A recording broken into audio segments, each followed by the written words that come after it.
खूनी राजनीति का रंग महल मोकामा, जहां दुर्दांत ही बनता रहा सियासत का सरदार। गुंडई की कोख से पैदा कुख्यातों के सियासी सफर को टटोलती एक रिपोर्ट, सोनू मोनू का क्या होगा। मोकामा कभी दाल का कटोरा के तौर पर प्रसिद्ध था, पर पिछले 3 दशक से हालात इस कदर बदले कि अब चर्चाओं में सिर्फ दबंगों और सियासत के बाहुबलियों के लिए ही चर्चित था और है।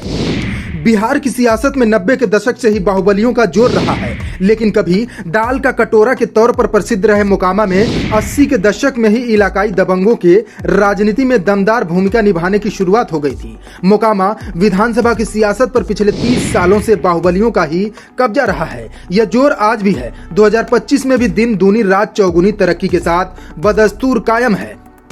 मोकामा के बाहुबलियों के कारनामों के छाप वर्तमान में भी सियासी पन्नों पर दर्ज मिल ही जाता है। यहाँ कुछ ऐसे बाहुबली विधायक हुए हैं जो हाथ जोड़कर दहशतगर्दी का वो आलम रच गए जिसकी विरासत मौजूदा राजनीति पर भी हावी है। आइए कुछ ऐसे किस्से बयां करते हैं जो आज भी लोगों की जुबान पर चढ़े हुए हैं।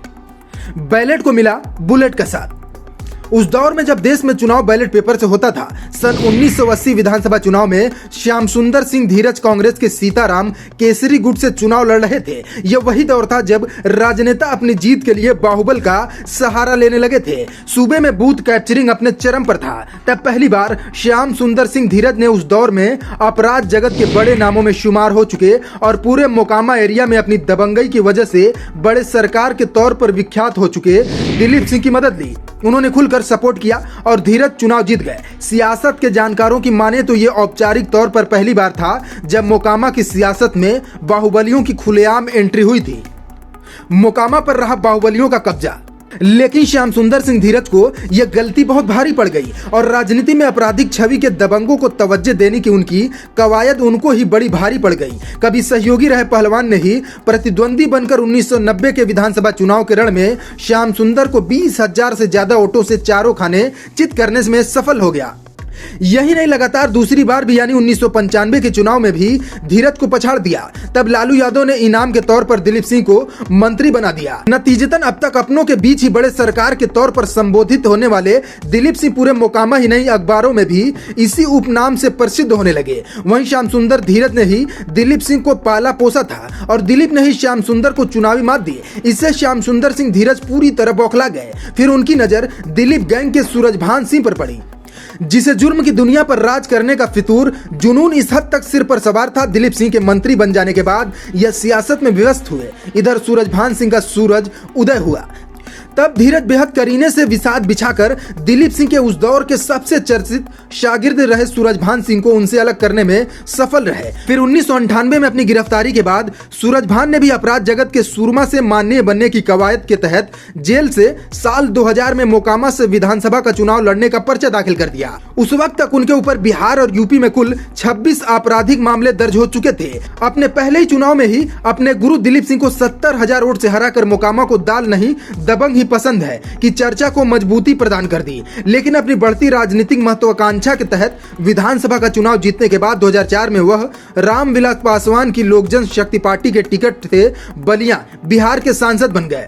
नदवा से मोकामा तक कभी अपने शागिर्द रहे सूरजभान से मोकामा में ही बुरी तरह विधानसभा चुनाव हारने के बाद दिलीप सिंह का प्रभाव कम होने लगा। 2003 में विधान परिषद चुने गए, लेकिन अक्टूबर 2006 में पटना में हार्ट अटैक से निधन हो गया। बड़े सरकार दिलीप सिंह के अचानक परलोक सिधारने के बाद अनंत सिंह का छोटे सरकार बनने का सफर शुरू हुआ। अनंत सिंह ने कई बार खुद ही स्वीकार किया है कि वह साधु बनने की खातिर घर छोड़कर हरिद्वार चले गए थे, लेकिन इसी बीच उनके सबसे बड़े भाई विरंची सिंह की हत्या हो गई और ये सुनते ही सब कुछ छोड़कर गांव लौट आए। घर लौटे अनंत के सर पर खून सवार था और अपने भाई के हत्यारों को ढूंढ कर मारा और भाई का बदला लिया।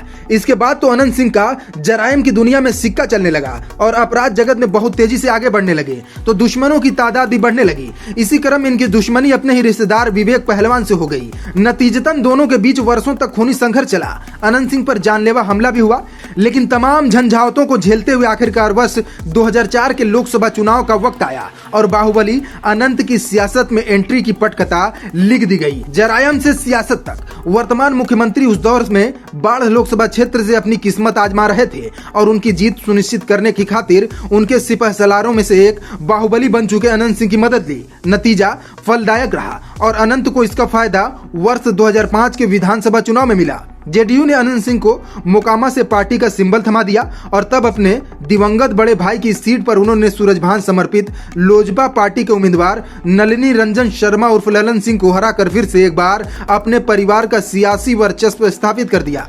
इसके बाद से आज तक मोकामा सीट पर इनका कब्जा बरकरार है। मोकामा का अनंत किला। अनंत सिंह तब से अब तक मोकामा से लगातार चुनाव जीतते रहे।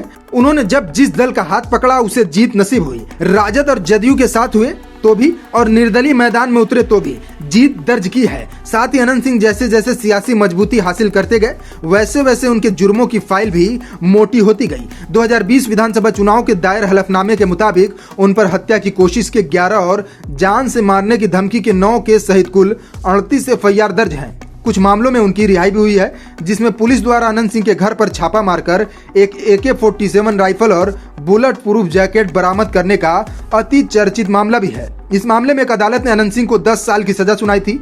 अनंत सिंह को जब सजा सुनाई गई तो वो मोकामा से विधायक थे, लेकिन सजायाफ्ता होने के बाद उनकी सदस्यता चली गई। मोकामा सीट पर 2022 में हुए उपचुनाव में अनंत सिंह की पत्नी नीलम देवी विधायक चुनी गई थी, लेकिन मोकामा का अनंत किला सियासी गलियारों में मजबूती से खड़ा है। अब सोनू मोनू की महत्वाकांक्षा। सजावार होने के बाद निचली अदालत के फैसले को अनंत सिंह ने पटना हाईकोर्ट में चुनौती दी थी। अगस्त 2024 में हाईकोर्ट ने उन्हें इस मामले से बरी कर दिया। इसके बाद वह करीब 6 साल बाद पटना की बेऊर जेल से रिहा हुए। हाईकोर्ट से बरी होने के बाद अनंत सिंह इसी साल यानी 2025 में होने वाले विधानसभा चुनाव में मोकामा से चुनाव लड़ने की तैयारी कर रहे हैं।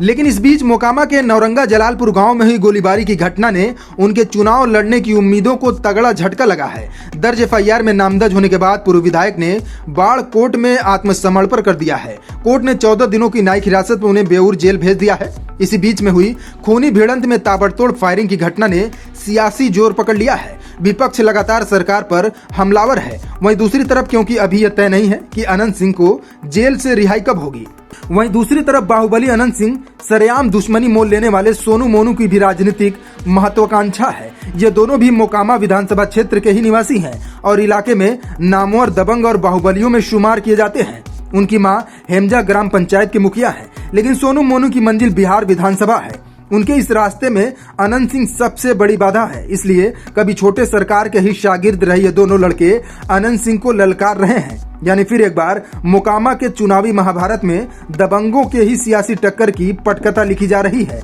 यानी जीते कोई भी मोकामा की पसंद दबंग ही रहेगा। Bureau report, News4Nation.